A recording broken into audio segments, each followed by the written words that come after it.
ഇറാന്റെ മുൻ പരമോന്നത നേതാവ് ആയത്തുള്ള അലി ഖമനേയിയുടെ മൃതദേഹം വഹിച്ചുകൊണ്ടുള്ള വിലാപയാത്ര ഇന്നു മുതൽ ആരംഭിക്കും.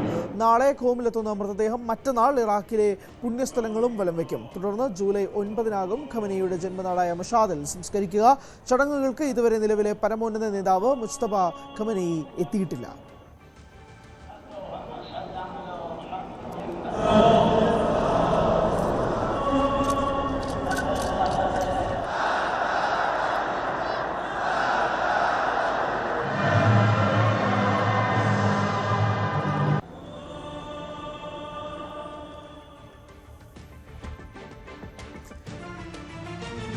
അജയ്, വിശദാംശങ്ങൾ.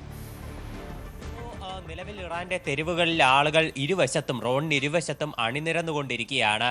ആയത്തുള്ള അലി ഖമനേയുടെ മൃതദേഹം വഹിച്ചുകൊണ്ടുള്ള ഘോഷയാത്ര നേരിട്ട് കാണുന്നതിന് വേണ്ടിയിട്ട്. ഇന്ന് ഏതാണ്ട് 10 കിലോമീറ്ററാണ് മൃതദേഹം വഹിച്ചുകൊണ്ടുള്ള ഘോഷയാത്ര സഞ്ചരിക്കുന്നത്. ഈ മൃതദേഹം നിലവിൽ സൂക്ഷിച്ചിരിക്കുന്ന ഇമൈം ഹുസൈൻ സ്ക്വയറിൽ നിന്ന് ഏതാണ്ട് 10 കിലോമീറ്റർ അകലെയുള്ള ആസാദി സ്ക്വയർ വരെയായിരിക്കും മൃതദേഹം സഞ്ചരിക്കുന്നത്.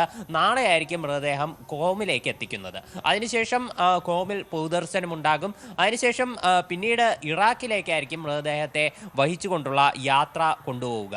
ഇറാഖിൽ 2 സ്ഥലങ്ങളിൽ പൊതുദർശനവും അതുപോലെ തന്നെ വിലാപയാത്ര ഉൾപ്പെടെ ഉണ്ടാകും. നജാഫ് അതുപോലെ തന്നെ കർബാല എന്നീ നഗരങ്ങളിലായിരിക്കും ഇറാഖിലെ പൊതുദർശനം ഉണ്ടാവുക. ഈ 2 നഗരങ്ങൾ എന്ന് പറയുന്നത് ഷിയ മുസ്ലിം ആചാരപ്രകാരം വളരെയധികം സുപ്രധാനമായിട്ടുള്ള നഗരങ്ങളാണ്. ഇതിൽ ഈ പറയുന്ന നജാഫ് എന്ന് പറയുന്ന നഗരം ഇപ്പോൾ ഇസ്ലാമിക ആചാര പ്രകാരമുള്ള ഒരു പുണ്യ വ്യക്തിയായിട്ടുള്ള അലി ഇബ്ൻ നബി ത്വാലിബിന്റെ ഒരു മൃതദേഹം അടക്കം ചെയ്തിട്ടുള്ള സ്ഥലമാണ്. അദ്ദേഹത്തിന്റെ ജന്മനാടാണ്. ഈ വ്യക്തി എന്ന് പറയുന്നത് പ്രവാചകൻ മുഹമ്മദ് നബിയുടെ ഒരു ബന്ധു കൂടിയാണ്. അപ്പോൾ ഈ ഒരു പുണ്യസ്ഥലത്ത് അങ്ങനെ നജാഫിൽ മൃതദേഹം എത്തുന്നുണ്ട്. അതുപോലെ ഈ 7-ാം നൂറ്റാണ്ടിലുള്ള ഒരു യുദ്ധത്തിൽ, കർബല യുദ്ധത്തിൽ വീരമൃത്യു വരിച്ചിട്ടുള്ള പ്രവാചകൻ മുഹമ്മദ് നബിയുടെ കൊച്ചുമകൻ കൂടിയായിട്ടുള്ള ഹുസൈൻ ഇബ്ൻ അലിയുടെ മൃതദേഹം സംസ്കരിച്ചിട്ടുള്ള കർബാല എന്ന് പറയുന്ന മറ്റൊരു നഗരത്തിൽ കൂടി മൃതദേഹം എത്തിക്കുന്നുണ്ട്. ഇത് ഈ പറയുന്ന 2 നഗരങ്ങളും ഈ ഷിയ മുസ്ലിം ആചാരപ്രകാരം വളരെയധികം പ്രധാനം തന്നെയാണ്. അതുകൊണ്ട് തന്നെയാണ് ഈ 2 നഗരങ്ങളിലേക്ക് മൃതദേഹം എത്തിച്ച് അവിടങ്ങളിലുള്ള പുണ്യസ്ഥലങ്ങളിൽ ഉൾപ്പെടെ മൃതദേഹം പൊതുദർശനത്തിന് വയ്ക്കുന്നത്. അതിനുശേഷം വീണ്ടും ഈ മൃതദേഹം ഇറാനിലേക്ക് എത്തും. ഇറാനിൽ ആയത്തുള്ള അലി ഖമനേയുടെ ജന്മനാടായിട്ടുള്ള മഷാദിൽ വെച്ചായിരിക്കും അന്തിമ സംസ്കാര ചടങ്ങുകൾ ഉൾപ്പെടെ നടക്കുന്നത്.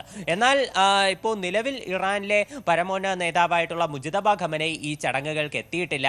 ആയത്തുള്ള അലി ഖമനേയുടെ കൊച്ചുമകൻ കൂടിയാണ്. ഇസ്രായേലിന്റെ ഉൾപ്പെടെ ഭീഷണികൾ നിലനിൽക്കുന്ന സാഹചര്യത്തിലാണ് മുജ്തബ വിട്ടുനിൽക്കുന്നത് എന്നാണ് അഭ്യൂഹമുള്ളത്. പക്ഷേ ഇന്ന് മൃതദേഹം വഹിച്ചുകൊണ്ടുള്ള ഒരു വിലാപയാത്രയും അതുപോലെ തന്നെ അവസാന ദിവസമുള്ള മറ്റ് അന്തിമ സംസ്കാര ചടങ്ങുകളും ഉൾപ്പെടെ ഏറ്റവും സുപ്രധാനമാണ്. അപ്പോൾ ആ ചടങ്ങുകൾക്ക് മുജ്തബ എത്തുമോ എന്നുള്ളത് എല്ലാവരും ആകാംക്ഷയോടെ കാത്തിരിക്കുകയാണ്. ഈ കൊല്ലപ്പെട്ടവരിൽ മുജ്തബയുടെ പിതാവ് മാത്രമല്ല, അദ്ദേഹത്തിൻ്റെ ഭാര്യയുണ്ട്. അതുപോലെ തന്നെ 14 മാസം പ്രായമുള്ള ഒരു കൊച്ചു കുഞ്ഞുമുണ്ട്. അപ്പോൾ ആ ഒരു സാഹചര്യത്തിൽ കൂടി അദ്ദേഹം എത്തുമോ എന്നുള്ളത് എല്ലാവരും ഉറ്റുനോക്കുന്ന ഒരു കാര്യം കൂടിയാണ്. അത് മാത്രമല്ല, ഇപ്പോഴുള്ള പൊതുദർശനത്തിൽ എല്ലാവരെയും വേദനിപ്പിക്കുന്ന ഒരു കാഴ്ചയായിരുന്നു ആ 14 വയസ്സുള്ള കുട്ടിയുടെ മൃതദേഹം എന്ന് പറയുന്നത്. അത് മറ്റുള്ള മൃതദേഹങ്ങളെ അടക്കം ചെയ്തിട്ടുള്ള ആ ഒരു ശവമഞ്ചരത്തിനേക്കാൾ കുറച്ചുകൂടി ചെറിയ ഒരു ശവമഞ്ചരത്തിലാണ് ഈ കുട്ടിയുടെ മൃതദേഹം സൂക്ഷിച്ചിട്ടുള്ളത്. അതുപോലെ തന്നെ ആ മൃതദേഹം വഹിച്ചിട്ടുള്ള ആ പെട്ടിക്ക് പുറത്ത് കുട്ടിയുടെ ഒരു ചിത്രം കൂടി പ്രദർശിപ്പിച്ചിട്ടുണ്ട്. അത് തീർച്ചയായിട്ടും എല്ലാവരും വേദനയോടെ നോക്കിക്കണ്ട കാഴ്ചയാണ്. മാത്രമല്ല, ഇപ്പോൾ എല്ലാവരുടെയും ഈ ശവമഞ്ചരങ്ങൾ സൂക്ഷിച്ചിട്ടുള്ള ഗ്രാൻഡ് മൊസലിലേക്ക് പുറത്ത് ജനങ്ങൾ തടിച്ചുകൂടി അവിടെ അവിടുത്തെ ഭിത്തികളിൽ ഓരോ സന്ദേശങ്ങൾ ഇപ്പോൾ എഴുതുകയാണ്. പ്രധാനമായിട്ടും അമേരിക്കയ്ക്കും ഇസ്രായേലിനുമെതിരെയുള്ള ഒരു മുദ്രാവാക്യങ്ങളുമൊക്കെ ആയിട്ടാണ് ജനങ്ങൾ തെരുവുകളിലേക്ക് ഇപ്പോൾ അണിനിരന്നിരിക്കുന്നത്. അതുപോലെ തന്നെ ആൾക്കൂട്ട ദുരന്തം ഉൾപ്പെടെ ഒഴിവാക്കാനുള്ള നടപടിക്രമങ്ങളും ഇറാൻ തുടങ്ങി എന്നാണ് മനസ്സിലാക്കുന്നത്.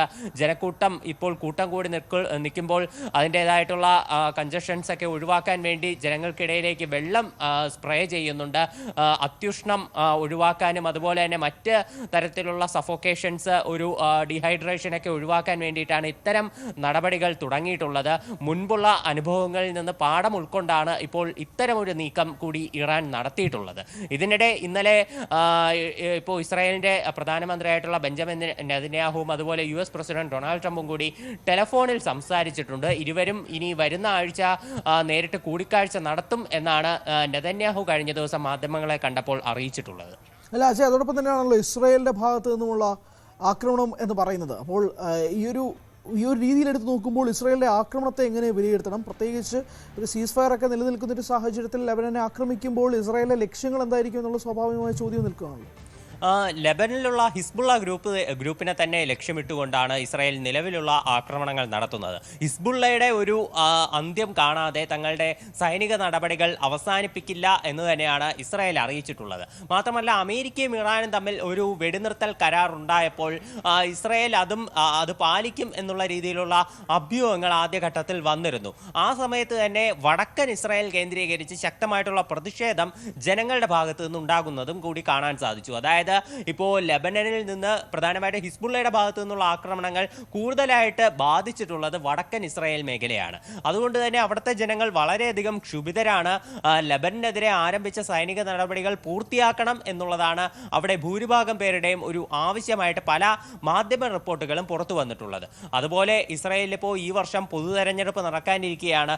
അതുകൊണ്ട് തന്നെ ഇത്തരമൊരു വാഗ്ദാനം ഈ ലെബനനിലും അതുപോലെ തന്നെ ഇറാനിലും ഇറാഖിലും ഉൾപ്പെടെ ഇസ്രായേലിനെ നേരിടേണ്ടി വരുന്ന ഒരു ഭീഷണികൾ പൂർണ്ണമായിട്ടും ഇല്ലാതാക്കും, സൈനിക നടപടികൾ തുടരും എന്നെല്ലാം പ്രഖ്യാപിച്ചുകൊണ്ട് നിലവിലുള്ള നീക്കങ്ങൾ ആരംഭിച്ച ബെഞ്ചമിൻ നെതന്യാഹു ഇതെല്ലാം പാതി വഴിയിൽ ഉപേക്ഷിച്ചു പോവുകയാണെങ്കിൽ അദ്ദേഹത്തിനും അദ്ദേഹത്തിൻ്റെ പാർട്ടിക്കും അത് വലിയൊരു തിരിച്ചടിയാകുമോ എന്നുള്ളത് തീർച്ചയായിട്ടും നെതന്യാഹു ഭയപ്പെടുന്നുണ്ട്. മാത്രമല്ല, ഇസ്രായേലിലുള്ള വിവിധ കോടതികളിൽ ബെഞ്ചമിൻ നെതന്യാഹു അഴിമതി കേസുകളിൽ വിചാരണ നേരിട്ടുകൊണ്ടിരിക്കുകയാണ്. ഇപ്പോൾ നിലവിലുള്ള ഒരു പ്രത്യേക സാഹചര്യം കാരണം അത് അനിശ്ചിതമായി നീണ്ടുപോയിക്കൊണ്ടിരിക്കുകയാണ്. തെരഞ്ഞെടുപ്പിൽ എന്തെങ്കിലും തരത്തിലുള്ള തിരിച്ചടികൾ ഉണ്ടായാൽ ഈ കേസിൽ അറസ്റ്റിലാകുമോ അല്ലെങ്കിൽ മറ്റ് നിയമ നടപടികൾ തന്നിലേക്ക് വരുമോ എന്നുള്ള ഒരു ആശങ്കയും അദ്ദേഹത്തിനുണ്ട്.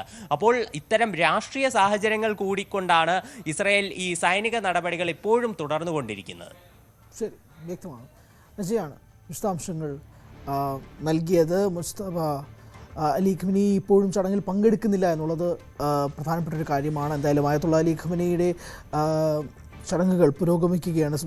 സംസ്കരിക്കുക വ്യാഴാഴ്ചയാണ്. ജൂലൈ 9-നാകും ഖമനിയുടെ ജന്മനാടായ മഷാദിൽ സംസ്കരിക്കാനുള്ള നീക്കങ്ങൾ നടക്കുക.